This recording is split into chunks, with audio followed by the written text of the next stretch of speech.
Баршаңызға қайырлы күн, құрметті көрермендер. Бүгін сіздерге өте дәмді әрі оңай жасалынатын салаттың рецептімен бөлісетін боламын. Міндетті түрде жасап көріңіздер. Видеоның соңына дейін менімен бірге болыңыздар. Салатты жасау үшін бізге огурцы, помидор және алдын ала асып дайындап қойған қызылша мен жұмыртқа және колбаса қажет болады. Енді барлығын видеода көрсетілгендей етіп, жіңішкелеп, ұзыншалап турап аламыз. Ірі қылып турағаннан гөрі осылай жіңішке майдалау етіп тураңыздар, сол кезде салаттарыңыз дәмдірек болады. Келесі помидорды дәл солай ұзыншалап турап шығамыз.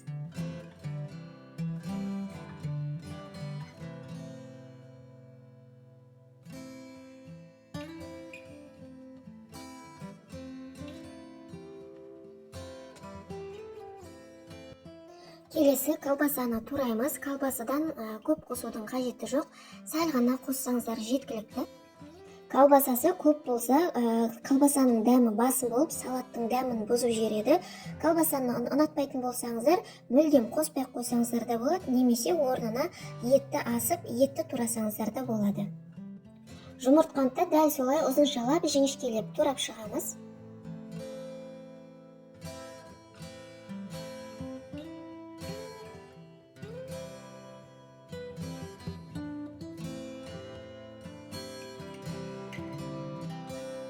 Енді қызылшаны жіңішкелеп турап отырмайын, мен осылай теркадан барлығын өткізіп аламын.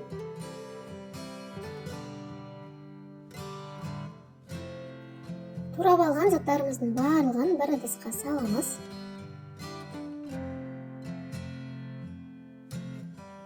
Татымына қарай кішкене ғана тұз және 3 ас қасық майонез салып, барлығын жақсылап араластырамыз.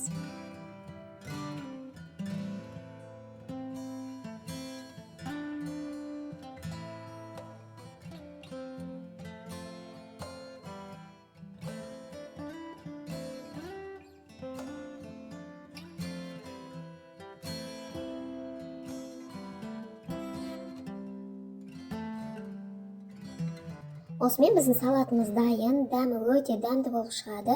Түсі де сондай керемет, қанық, дастарханның сәнін ашады. Міндетті түрде жасап көріңіздер. Жасалу жолы да жылдам әрі оңай. Сіздерге де ұнайды деген ойдамын. Видеом сіздерге ұнаса, лайк басып, пікір қалдыра кетіңіздер. Арнама тіркелуді ұмытпаңыздар. Назарларыңызға рахмет.